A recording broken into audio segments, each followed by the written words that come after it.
Muito boa noite a todos e a todas. Hoje eu tenho um dia muito especial aqui na All TV e nas redes sociais.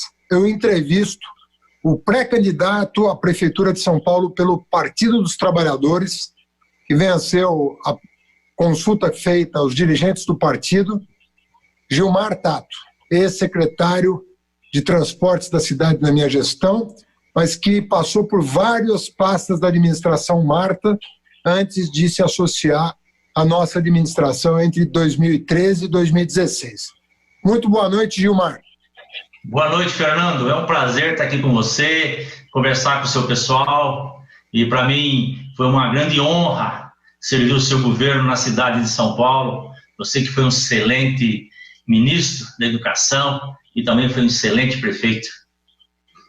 Gilmar, vamos falar muito da cidade, vamos falar um pouquinho do PT, vamos falar da conjuntura nacional. Vou dividir em 3 blocos aí para a gente passar 40, 50 minutos juntos. Eu espero que a gente consiga passar pelos problemas principais e a gente pode também repetir daqui umas semanas um outro programa como esse, porque a campanha vai ser longa, nós vamos ter muito tempo para discutir. Mas eu queria, primeiro, te apresentar para o grande público, porque você já foi deputado federal, você já foi secretário municipal por 8 anos, você é das poucas pessoas que eu conheço que conhece São Paulo a palmo, não é a metro, não é a palmo. Já cuidou de cada cantinho dessa cidade, já foi secretário de subprefeitura, já foi secretário de várias pastas, Casa Civil, transporte, enfim. Você, não só pelos 8 anos de governo municipal, mas também como deputado, apresentou várias propostas no campo da mobilidade urbana, da sustentabilidade, tem uma agenda moderna na cabeça, uma visão de cidade moderna. E eu queria que as pessoas tivessem a oportunidade de conhecer esse teu trabalho e por que você foi escolhido pelo PT para nos representar nas próximas eleições. Então, eu vou começar, evidentemente, para aquilo que te marcou a vida. Você é mestre pela Escola Politécnica da USP, você faz, não sei se já concluiu, mas está prestes a concluir o doutorado na Politécnica da USP, também na área de mobilidade urbana. Você foi secretário, você talvez seja o secretário que mais tempo tenha ocupado a pasta dos transportes na cidade e é reconhecidamente o artífice de propostas que ganharam o país. Vou citar algumas delas para que as pessoas tenham noção do legado que você deixou para a cidade de São Paulo.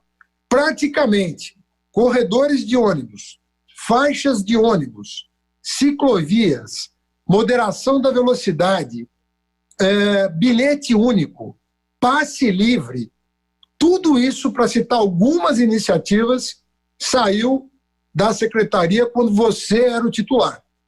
Então você efetivamente garantiu para o trabalhador e para o estudante dessa cidade conquistas que estão na memória. Óbvio que isso é associado a ora a Marta, ora o Haddad, mas o fato é que o secretário era você e a gente sabe que a decisão política ela é uma parte muito importante da administração. Mas a implementação técnica, ela faz parte da política, porque se a política não tiver o braço operacional, ela não se realiza, ela não se concretiza. Então, minha primeira pergunta é no sentido de você apresentar esse que é talvez o teu maior cartão de visitas, que é o seu legado na área de transportes. Como é que você começou a pensar o transporte a partir desse viés coletivo, da cidade sustentável, do direito ao transporte público de qualidade, do direito do trabalhador a consumir menos da renda dele com transporte para sobrar dinheiro para uma alimentação melhor, para o lazer, para a cultura, para a educação? Como é que você entra nesse mundo do transporte? Então, Fernando, eu cheguei rapidamente, vou fazer uma introdução. Eu cheguei em São Paulo com 13 anos, tá certo? E comecei a minha vida social na cidade, na periferia da cidade de São Paulo, na Zona Sul, na Capela do Socorro, em SEBS, Comunidade Eclesial de Base. Tinha um padre lá bastante progressista, e logo em seguida a gente entrou no PT em 81. E aos 14 anos, é o meu registro de carteira, 1º de julho de 78.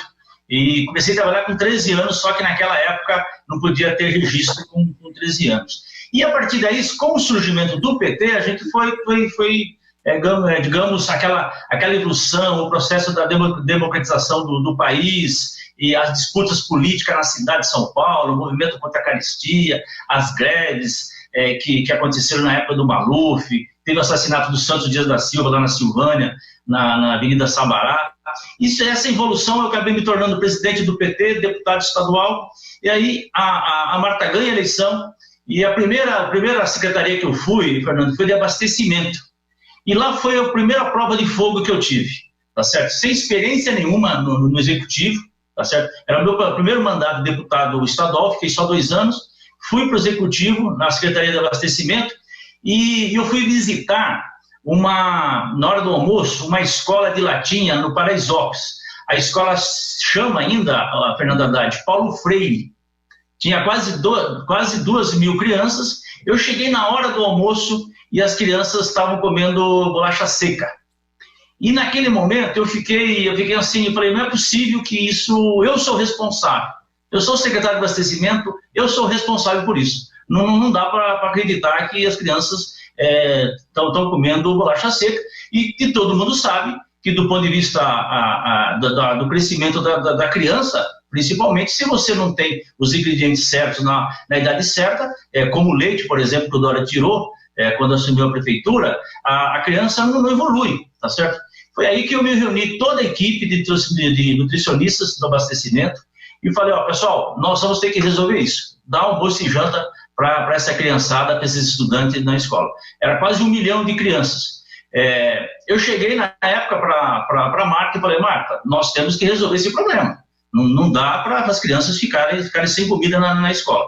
Aí ela falou, não tem dinheiro. Não tem dinheiro porque era a gestão do PITA, né? A cidade estava assim, arrasada. E aí eu falei, faz o seguinte, tem um contrato do Leve Leite, eu vou reduzir esse contrato por 25%, que é o que a lei permitia na época, e permite até hoje, né? A lei de licitação. Eu vou manter a quantidade e vou reduzir em 25%. Se esse dinheiro ficar comigo, posso implantar? Ela pode. Foi aí que eu juntei. Escola de latinha. Eu nunca vi assim, não dá para fazer, Fernando. Era assim, própria administração pública, e você foi prefeito, sempre assim, não dá para fazer, precisa de funcionário. E era assim, não dá para fazer. Escola de latinha, não tem cozinha, não tem funcionário, não tem estrutura, tal, não sei o quê. Enfim, nós implantamos almoço e janta na escola. A partir daí, eu fui logo no ano seguinte, fui para a subprefeitura. Para a implantação da subprefeitura, eram as administrações regionais que foram criadas em 64.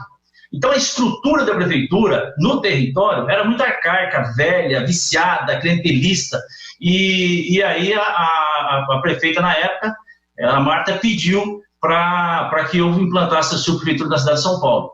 Foi duro, Fernando, foi duro, porque eu percebi que quando você tira o poder de secretários, não é fácil, tá certo? Porque a subprefeitura, tanto é que você tem as coordenadorias da saúde, da educação, da assistência social, do esporte, tudo isso você tirava poder dos secretários. Então foi um momento difícil na minha vida, tá certo? Eu arrumei briga com todo mundo dentro da prefeitura, né? Aí nós implantamos, criamos uma lei, implantamos as subprefeituras, e logo em seguida estava um caos o transportes. O transporte, você tinha uma verdadeira máfia que dominava o transporte, peruas clandestinas, era um caos, né? E aí foi ali que nós enfrentamos a máfia do transporte, conseguimos implantar, reestruturar o sistema de transportes, organizar o sistema de transportes, legalizá-lo, porque se o poder público não legaliza, você não consegue controlar, tá certo? Então, aí nós implantamos o bilhete único, e foi um grande feito, assim, a população, pra você ter uma ideia, 90% na época já aprovou o bilhete único, a população ganhou, economizou dinheiro, teve mais segurança, e implantamos os corredores de ônibus, que na época também os corredores eram... teve, assim, várias manifestações contra os corredores de ônibus. Eu lembro que na Rebouças, você tinha faixas e faixas naqueles prédios, a população, os moradores contra os corredores de ônibus, que falava que poluía, enfim, e a lei na época... Exatamente o contrário, né? Então, e a lei na época, ela falava que se você fizer um corredor de ônibus, você tem que fazer compensação ambiental. Olha só a contradição, né? E já naquela época, eu já recebia muito... Eu não, na verdade, é o prefeito, né? Prefeito, e você já recebeu muitos editorais, tá certo, em relação a isso? Contra o bilhete único, contra os corredores. Então... Teve editorial contra bilhete único? Isso eu não lembrava. Teve. Contra o bilhete único, corredores, que eu lembro. Teve editorial também... Eu tive mais de 600 editoriais contra mim. 600. Aí nós... Contra a ciclovia, contra tudo. Contra a Praça Wi-Fi, contra a Parklet, contra a Paulista Aberta, contra tudo. A Paulista Aberta. Então, essa coisa de editorial dos jornais, assim, a gente está acostumado, tá certo? E aí, Fernando, depois encerrou, né, aquele ciclo, né, do governo da Marta. Eu me elegi deputado federal por 2 vezes. Eu peguei o segundo ano do governo Lula, que foi um ano maravilhoso, né? O segundo, então, do Lula, né? Uma popularidade, enfim, era fantástico, tá certo? E o primeiro da Dilma. E eu fui líder fui presidente da Comissão de Desenvolvimento Econômico, lá na Câmara Federal, e depois líder da bancada. Aí você ganha a eleição, você me convidou para voltar para a prefeitura. Eu confesso que achava que um ciclo meu estava se encerrando, já tinha encerrado na cidade em relação a, né, ser secretário, né? Mas aí foi um outro desafio, porque eu falei, vai ser mais calmo, vai ser mais tranquilo, principalmente na área do transporte, né? Mal você sabia. Quis o destino que começaram aquelas manifestações, né, dos estudantes do Passe Livre, e que depois se tornou um movimento, eu diria assim, quase que fascista, viu, Haddad, viu, Fernando? Porque é o seguinte, eu tô acostumado sempre de participar de movimento social, mesmo contra mim, o pessoal de moradia, da educação, da saúde. É comum, lá no Congresso Nacional, você tem manifestação de todo tipo, e quando você é governo, é contra o seu governo, é contra o seu partido, tá certo? Então, eu sempre transitei no meio desses movimentos, tá certo? E aqui, em frente à prefeitura, eu ia da Secretaria de Transporte até o seu gabinete e passava no meio, tá certo? E comecei a perceber uma hostilidade muito grande, muito agressiva, assim, uma coisa uma violência física. Tanto é que eu comecei, não passava mais no meio daquele pessoal, né? E aí que eu percebi que realmente era o ovo da serpente, estava brotando uma coisa esquisita que não tinha nada a ver com reivindicação dos estudantes, com uma coisa mais social. E ali desencadeou, portanto, desde 2013, toda aquela movimentação, que culminou depois com essa movimentação do golpe da Dilma, tá certo? Eu acho que começou lá, viu, Fernando? A própria mídia, eu lembro muito da grande imprensa, principalmente rádio e televisão, inflamando assim, a população, insuflando para a população, tem que quebrar mesmo, sabe? Eu lembro do Datena falando, tem que quebrar mesmo. Então, foi ali. Mas mesmo assim, sob o seu comando, nós conseguimos fazer bilhete único mensal, bilhete único semanal, bilhete diário. Nós conseguimos fazer 400 quilômetros de faixa exclusiva de ônibus, que era 12 quilômetros por hora a velocidade, né, do ônibus. A gente conseguiu atingir 22 quilômetros por hora, sabe? Então, um aumento assim de quase 100%. E nós, o passe livre do estudante acabou acontecendo com o seu governo, e as linhas noturnas nós fizemos, nós organizamos o transporte de carga, que ninguém fala, tá certo? Cargas perigosas, regulamentamos o aplicativo, que hoje, inclusive, está organizado nas cidades, esses aplicativos. A prefeitura, inclusive, arrecada recurso com isso. E fizemos as ciclovias. e fizemos a Paulista Aberta. Então, tudo isso você, evidente que você apanhava mais do que eu, porque você era o prefeito, né?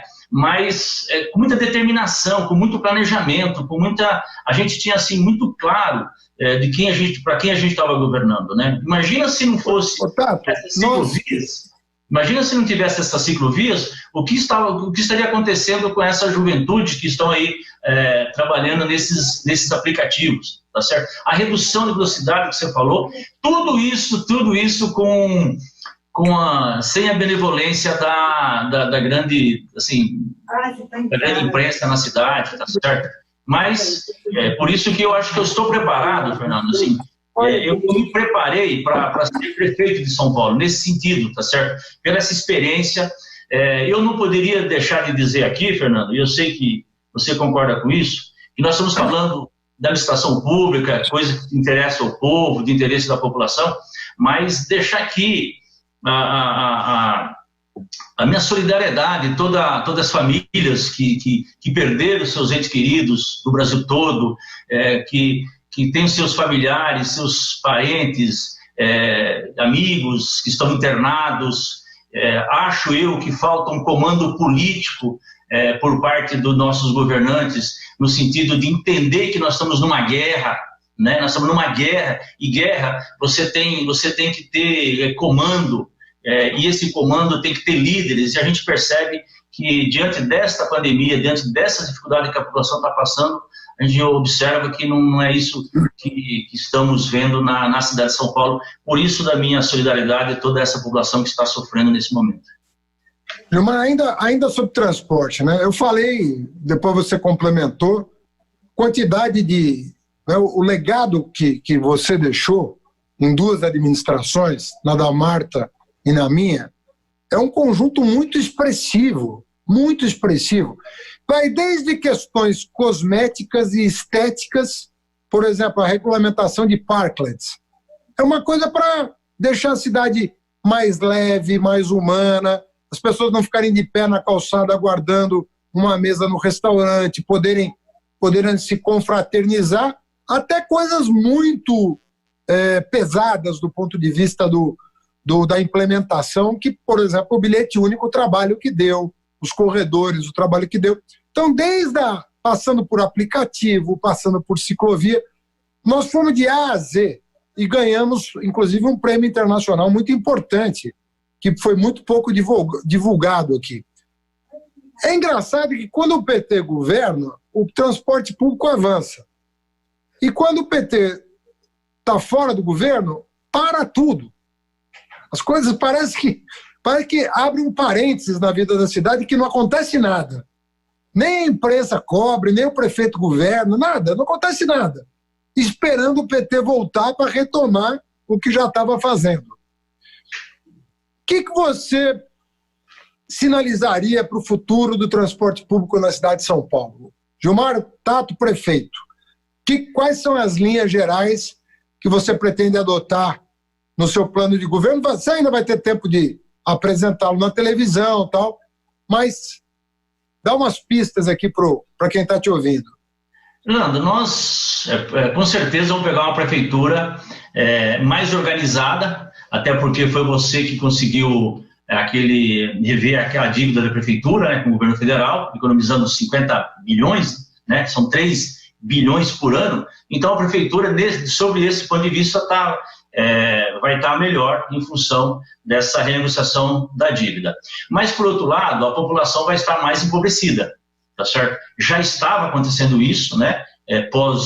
Pós-Lula, com o Temer e agora o Bolsonaro, o aumento do desemprego, e agora com essa pandemia, então, você vai ter uma situação muito difícil para a população, principalmente da periférica. E nesse sentido, Fernando, nós temos que evoluir nessa área do transporte, ao meu ver. Eu defendo que nós temos que implantar a tarifa zero de forma gradual, progressiva, tá certo? Você fazer, primeiro, uma política de não aumentar a passagem. Nós vamos ter que, não tem como você aumentar a passagem na cidade de São Paulo, em função que você tem, quem está pagando a passagem de ônibus é a população mais pobre da cidade, tá certo? E tem levantamento disso. Então, nós temos que estancar a questão do aumento da passagem. A segunda, você pode fazer de forma gradual. Você faz aos domingos, de madrugada, aos sábados, no feriado, eventualmente às segundas-feiras, para quem precisar ir lá pagar uma contra ou eventualmente procurar um emprego. Então, não tem como mais a cidade de São Paulo e o país. O sistema de transporte, Fernando, vai entrando em colapso no Brasil todo, tá certo? Em função disso, nós temos que buscar a grande pergunta, sim, mas e fonte de financiamento disso? Eu vejo como quatro fontes de financiamento assim, que poderiam ser feitas. A primeira é continuar o subsídio. Não tem como, tá certo? A população tem que pagar para garantir um transporte de qualidade. A segunda, você pode, aquela proposta que você fez da CID municipal. O Congresso vai ter que aprovar uma lei dessa, permitindo que as prefeituras possam implantar a CID municipal. A terceira, esses aplicativos que foram implantados no seu governo, parece que tem R$500 bilhão já que é arrecadado todo ano. Então, nós temos que pegar esse recurso, que é o transporte individual, ele é público, mas individual, você transportar para a tarifa zero, tá certo? E a outra é o Vale Transportes, ele ser universal. Você sabe que o Vale Transportes, hoje o empregador só dá o Vale Transporte para aqueles que efetivamente usam o sistema de transporte público. Não, tem que ser universal. Todos os trabalhadores têm direito a receber o Vale Transporte. Se ele não pegar o ônibus, esse dinheiro fica num fundo, tá certo? E esse fundo ele serve para subsidiar o transporte público. Porque o transporte está lá, a infraestrutura está lá, o corredor está lá, o ônibus está lá. Então, não tem sentido. Se ele não usa, não é um problema do poder público, né? E a minha proposta é que aqueles 6% que o trabalhador paga, que é descontado do salário dele para ele usar o Vale Transporte, que a gente tinha que eliminar isso. Porque quem ganha acima de R$3.300, os 6% já não vale a pena mais ele pegar o Vale Transporte, tá certo? Porque só os 6% de desconto já é o total do preço da passagem. Então, você tem também as operações urbanas, você tem que criar mecanismo, fazer um reestudo sobre a questão do IPTU progressivo. Quer dizer, o quarteirão lá do Dória tem que proporcionalmente ele paga menos IPTU, né, que uma casa da periferia, simples da periferia. Então, são mecanismos que nós podemos, assim, fontes de recursos que a gente pode eventualmente buscar, tá certo? E eu acho que nessa área do transporte vai ser a grande revolução. Eu estou estudando, Fernando, eu não descarto a possibilidade de a gente criar uma empresa pública que opere, entendeu? Evidente que não dá para fazer isso, né? Não se trata de estatizar, não tem sentido, porque tá certo? Mas eu tô achando que está na hora da gente criar uma empresa pública modelo, que do ponto de vista um combustível não poluente e que seja um exemplo mesmo de operação na cidade, quem sabe para até poder você fazer comparações em relação de quem está operando na cidade, entendeu? Só algumas ideias que a gente tem e que, evidentemente, que eu quero conversar muito com você sobre isso, né? Você não vai escapar, não, hein? Gilmar, deixa eu te perguntar uma coisa. Não fica falando que você vai ficar viajando o Brasil inteiro, não, porque eu sei onde você mora. Então, eu vou lá. Rapaz, não, eu estou à disposição da cidade, à sua disposição, porque eu acho muito importante.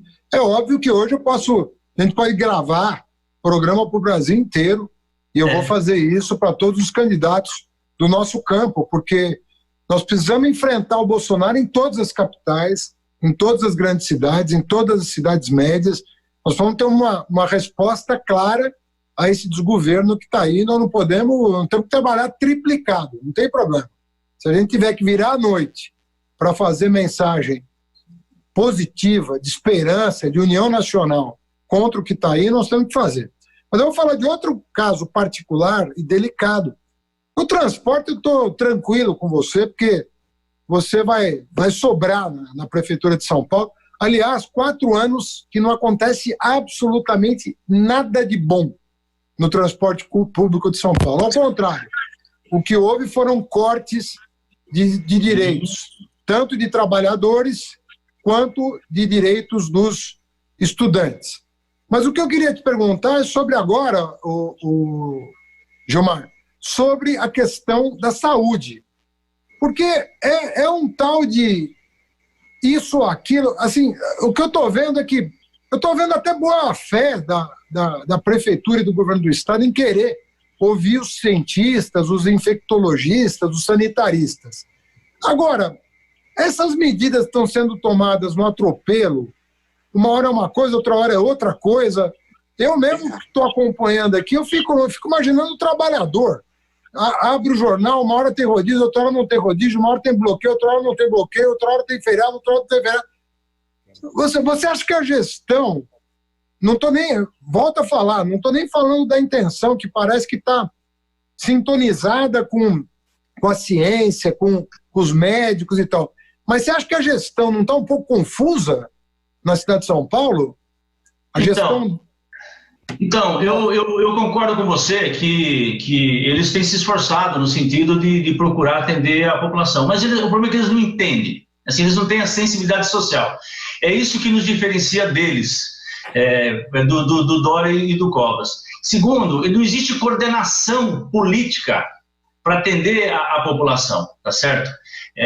E eu lembro que quando tinha as enchentes na cidade de São Paulo, você chamava todos os secretários, principalmente da área que tinha a ver, e era coordenado inclusive pela vice-prefeita na época, Nádia Campeão, e você montava um comando de combate às enchentes para que não ficasse gente boiando, carro boiando, e que as pessoas não caíssem dos morros, das encostas, tudo.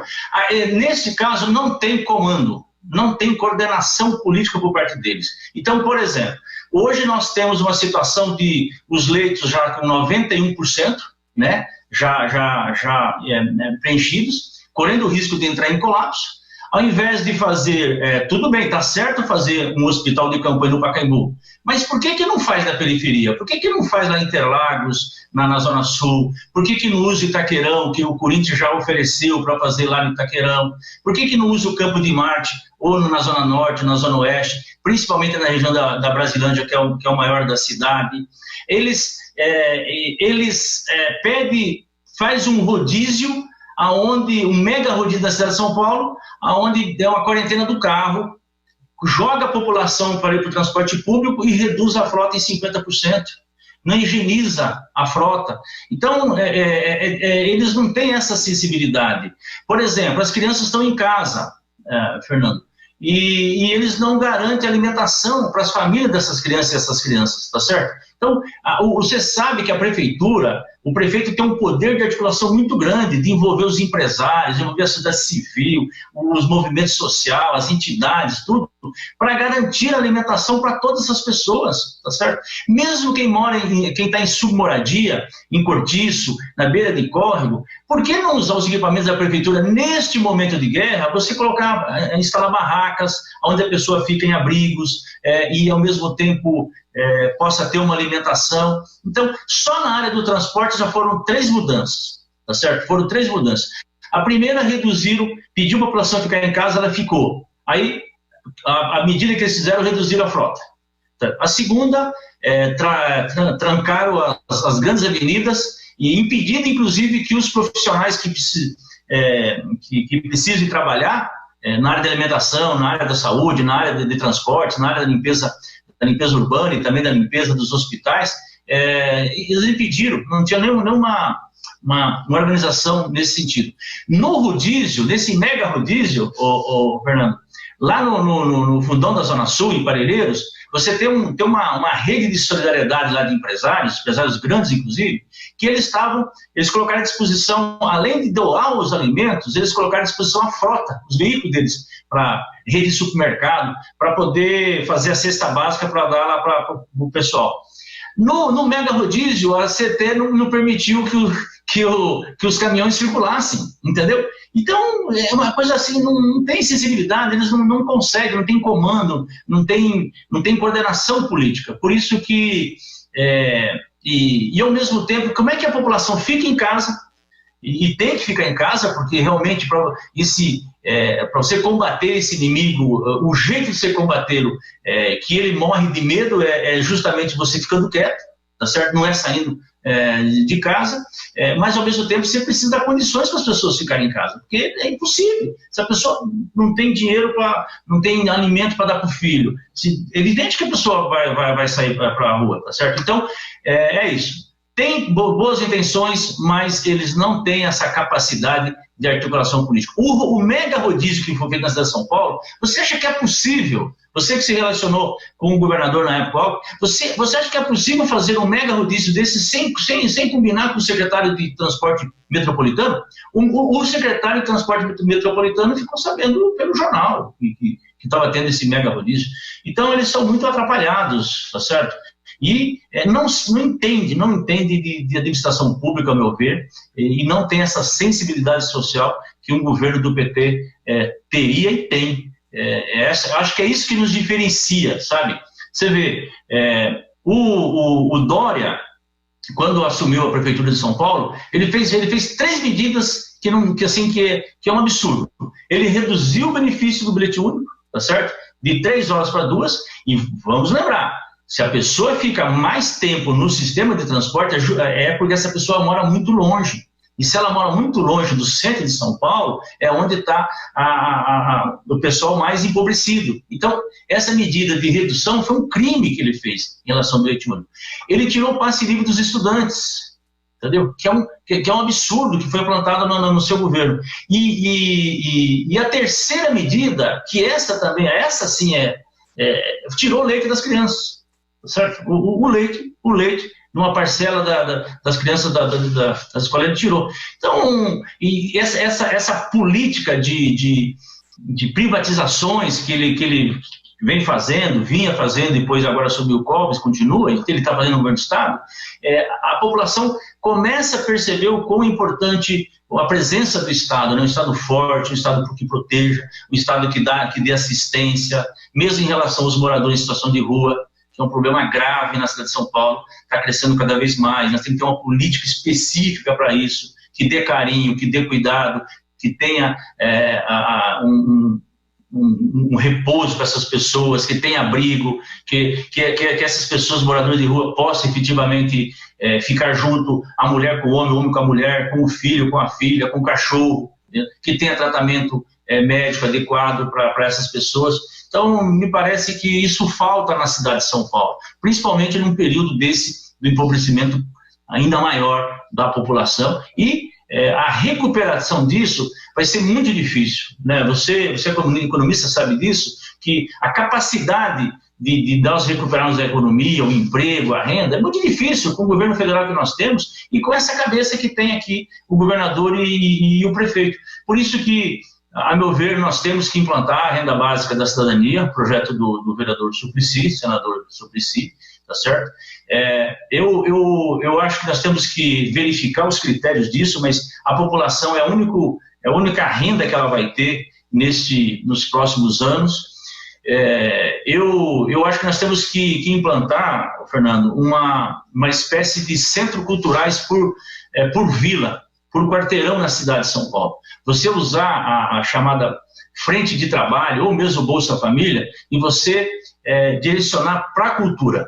Porque na periferia, o que tem uma diversidade cultural, uma produção cultural, expressões culturais muito rica, em grande quantidade. Você tem hip hop, você tem pagode, você tem funk, você tem slam, você tem poesia, você tem prova, você tem música, você tem, enfim, ligado com o esporte. Então, você juntar o esporte, cultura, o lazer, esporte, cultura, assim, já existe isso. Eu lembro, como o carnaval de rua.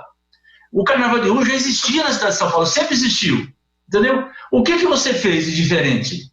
Entendeu? Na época, o pessoal tinha o carnaval de rua, só que a maioria da população de São Paulo ia para o Nordeste, ia para o litoral, saía da cidade de São Paulo no carnaval, tá certo? O que aconteceu?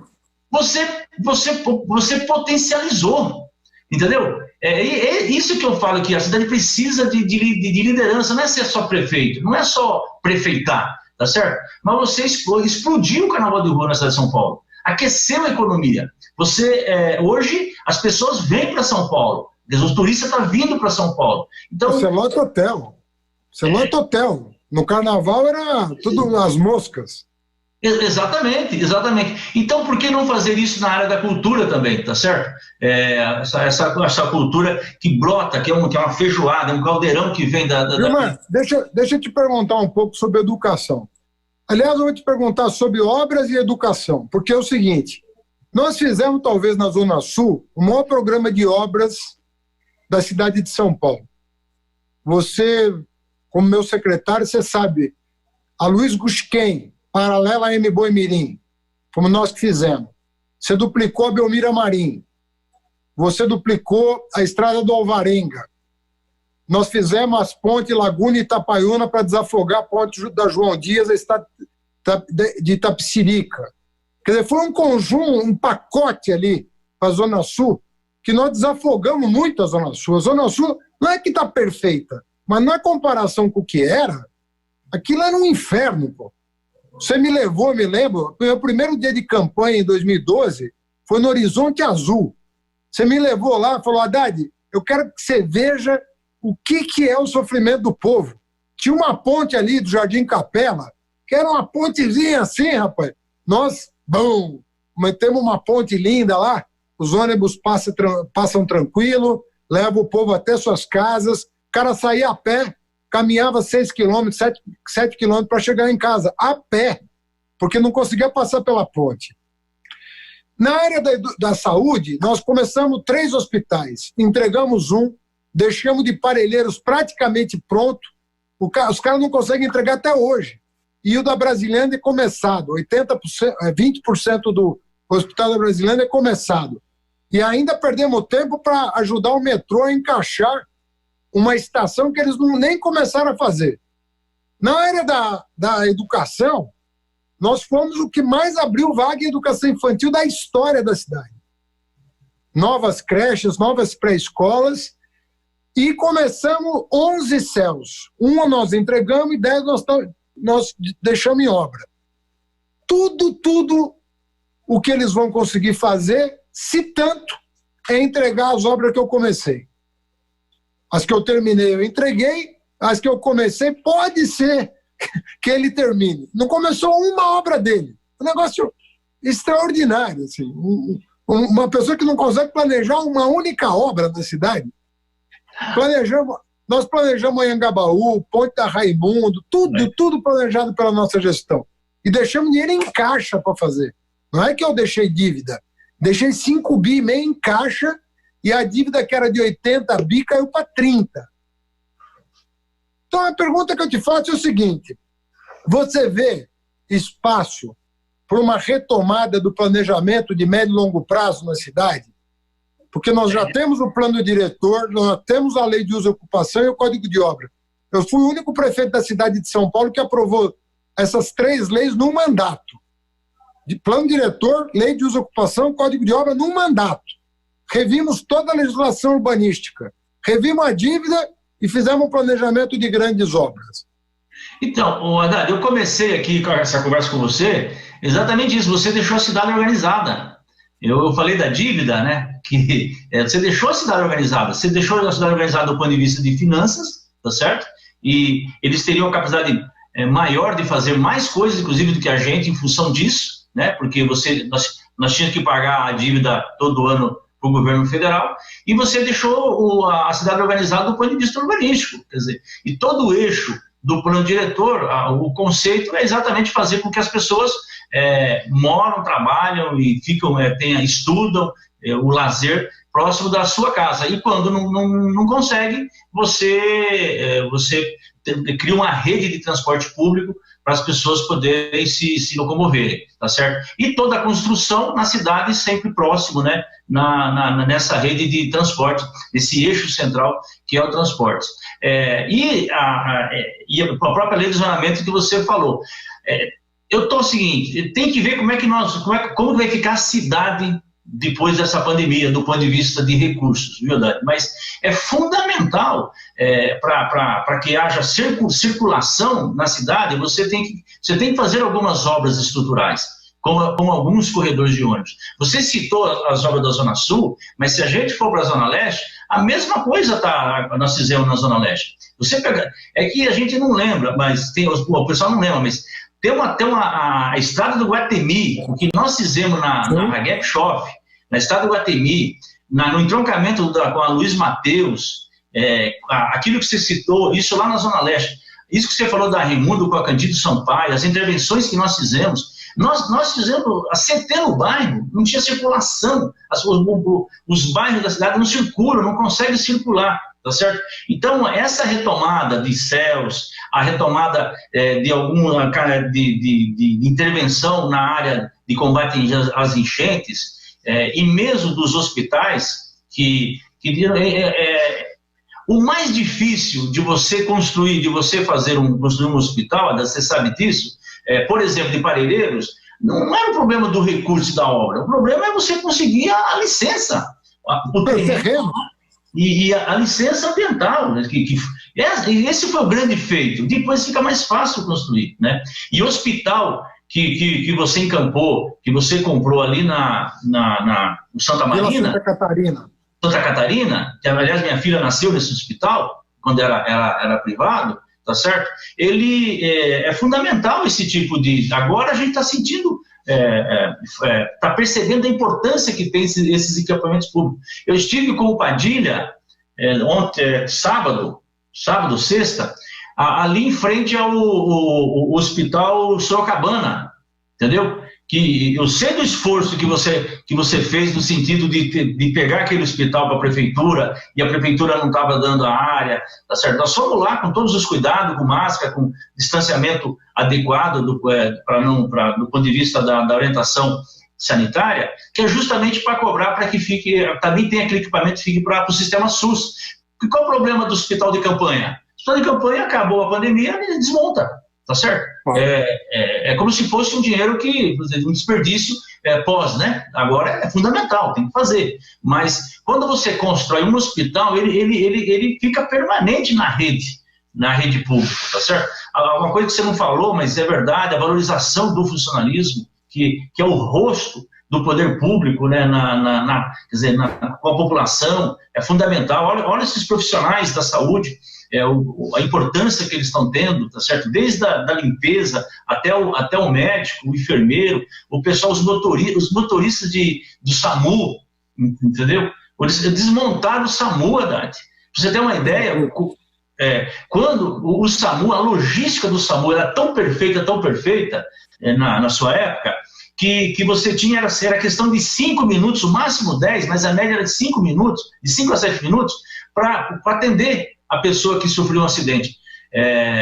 Tanto é que eu fui lá na central do SAMU para verificar essa logística, para como que ia ser quando quebrasse um carro numa rua, na avenida, para a gente ter uma logística para atender, para tirar rapidamente esse veículo da via, tá certo? Eles desmontaram o SAMU, entendeu? Então, são medidas, a ampliação que o nosso governo teve em relação à educação infantil foi uma coisa fantástica, entendeu? Então, é isso que eu falei, eles não têm, a impressão é que eles não perdem tempo para pensar a cidade e para governar a cidade e para fazer coisa.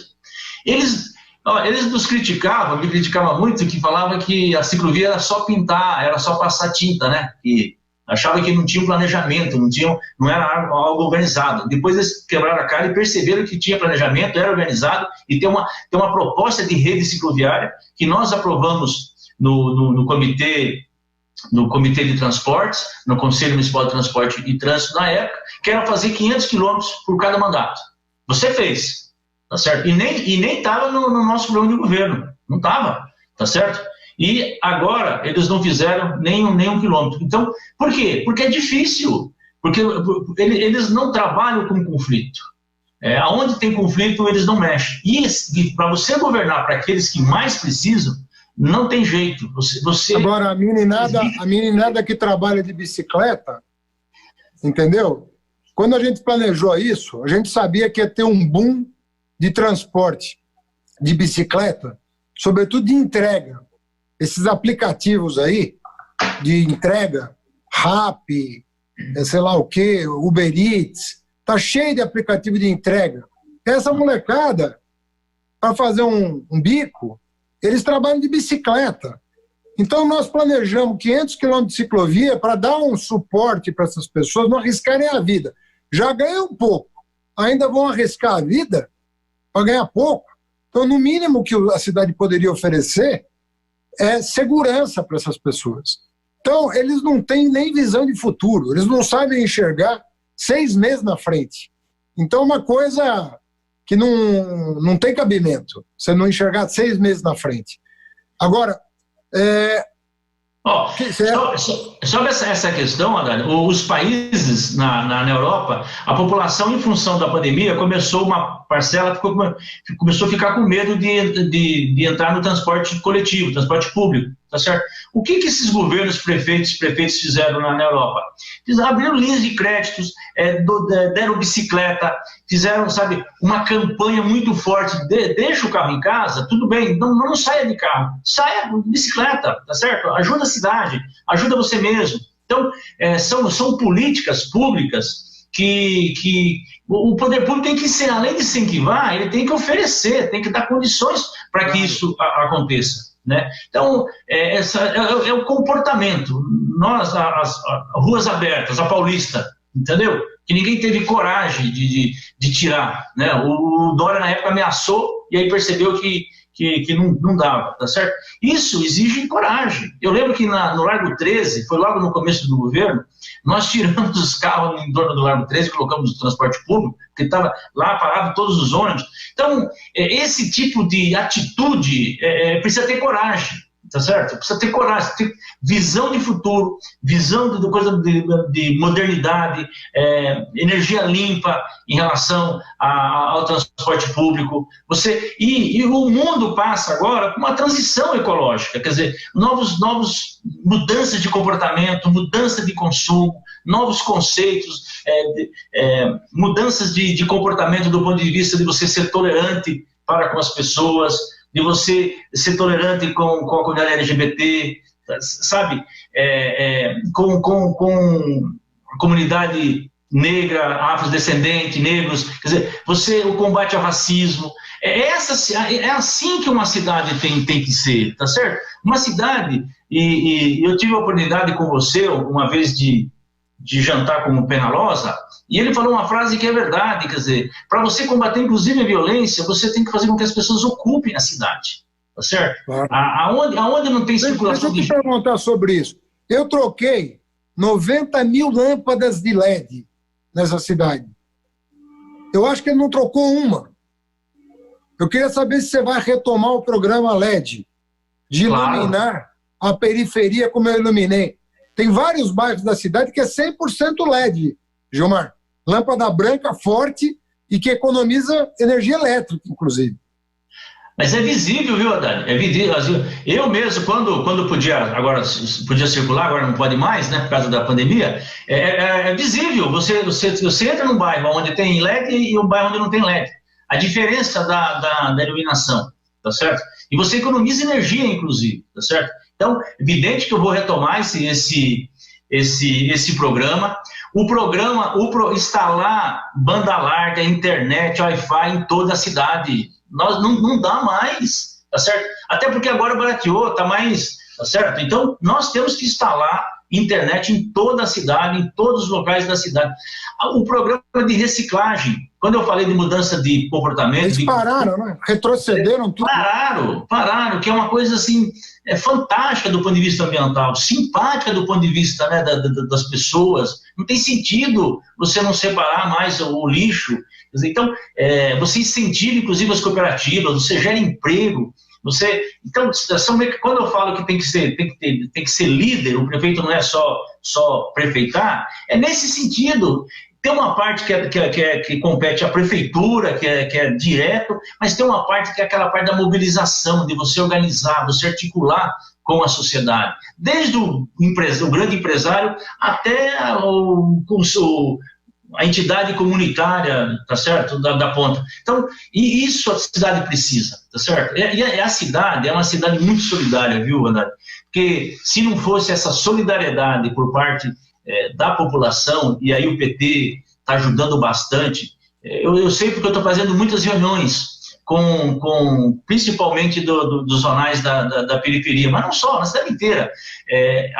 Assim, é visível, as pessoas entram na sala, elas estão de máscaras, mas não estão de máscara porque ou está saindo para prestar uma solidariedade a alguém, a um grupo de pessoas, ou porque está chegando, tá certo? Tem pessoas se contaminando em função disso, se expondo em função disso. Então, tem uma rede de solidariedade importante na cidade. E evidente, se você tivesse uma prefeitura que potencializasse isso, né, um governador que potencializasse isso, e um presidente da República que saísse, né, porque ali não tem conserto, o presidente da República não tem conserto, tem que sair. O jeito dele ajudar o país é ele sair, tá certo? Ele é contra a ciência, ele faz tudo ao contrário que enfim, as autoridades sanitárias falam e desrespeitam as instituições. Então, por isso... É um pesadelo, né? É um pesadelo. Como é que pode, num momento desse, o Brasil ter um presidente desse? Assim? É um pesadelo. Gilmar, eu quero já deixar o convite para um próximo bate-papo nosso. Bom. Você escolhe o dia. Daqui 2 semanas, daqui 1, daqui 3. Você escolhe o dia para a gente avançar no debate sobre a cidade. Agora, eu vou terminar com uma pergunta para cutucar você.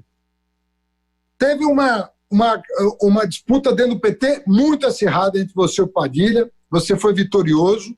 Minha pergunta: o PT vai estar unido com sangue nos olhos para ganhar essa eleição? Como é que está teu ânimo? Como é que está o ânimo da nossa companheirada na periferia? Pronto para a batalha? O PT vai estar unido, está unido. O Padilha é um grande quadro. Ele, na mesma noite, já colocou à disposição, falou para eu designar a tarefa que ele pode cumprir. Liguei para todos os outros pré-candidatos, tá certo? Para o Zaratini, para o Suplicy, para a Kika, enfim, no sentido de estarmos todos juntos. A militância está muito animada, está aguerrida, não está vendo a hora de sair na rua para poder fazer trabalho social, para fazer militância, para fazer campanha, e eu tenho certeza que a ajuda sua, a ajuda do Lula, a ajuda dos nossos deputados estaduais, federais, vereadores, nós estamos com uma boa chapa de vereadores. O que nós estamos fazendo agora? Nós vamos começar a montar o programa de governo, por bairro, por distrito, por subprefeitura e também na cidade como um todo. Então, eu estou muito animado, eu estou leve, um espírito, sabe, sadio, porque eu sei da minha responsabilidade de representar o PT na cidade de São Paulo, o Brasil inteiro está olhando para a cidade de São Paulo, mas é como eu falei, eu me preparei para isso, tá certo? E tenho dialogado muito, conversado com muita gente, principalmente meus companheiros e companheiras do PT, no sentido de a gente estar unido e ganhar na cidade de São Paulo, preparar, aqui ser a cidade da resistência contra o Bolsonaro e preparar, pavimentar o nosso caminho para 22. Você falou que chegou em São Paulo com 13 anos de idade, né? Já começou a trabalhar. Você nasceu onde? Eu nasci no interior do Paraná, uma cidadezinha. Para você ter uma ideia, eu nasci no Rancho Mundo. O Rancho Mundo pertence ao distrito de Corbélia. Corbélia pertence ao município de... Rancho Mundo pertence ao distrito da Penha. Penha pertence ao município de Corbélia. Corbélia é próximo de Cascavel, que é no interior do Paraná. Meus pais, meus irmãos, nós somos todos da roça, né? Somos uma família grande, e aí, na medida que os filhos iam estudando e iam crescendo, não tinha terra para todo mundo, né? E então, acabou vindo para a cidade. Eu fui a última leva, eu vim com meus pais para São Paulo. Meus irmãos vieram primeiro, tá certo? Nos anos 60, dos anos 70, e em 78 eu vim para São Paulo com meus pais. E será que o menino da roça de Corbélia vai ser prefeito de São Paulo? Vai. Sexta maior cidade do mundo? Vai, não tenha dúvida disso. Vai. Gilmar, muita sorte para você. Conta com esse seu companheiro aqui que vai estar 100% disponível para o que você precisar. Nós hoje conversamos com Gilmar Tato, pré-candidato do PT à Prefeitura de São Paulo. Toda segunda-feira, às 20 horas, na UOL-TV, nas redes sociais, a gente conversa com alguém que tem o que dizer, que tem uma mensagem de esperança para a nossa gente. Hoje foi o dia do Gilmar Tato, que, se Deus quiser, vai ser o nosso prefeito a partir do ano que vem. Um abraço, Gilmar. Tudo de bom para você. Estamos na luta aí. A vitória. Obrigado. Abraço. Abraço grande.